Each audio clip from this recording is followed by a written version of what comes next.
how to say how are you in Korean. Talking to someone who's older than you. 선배, 잘 지내셨어요? To your classmate from high school. 야, 잘 지내냐? To your teacher after a summer vacation. 선생님, 잘 지내셨어요? To your classmates. 잘 지냈어? When you bumped into someone who you had a crush on in childhood.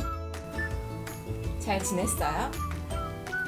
When you met your ex 3 years after the breakup. 잘 있었어? Today we learned how to say how are you in Korean, informal way. 잘 지내셨어요? Or 잘 지냈어요? In casual way. 잘 지냈어? Or 잘 있었어? 잘 지내.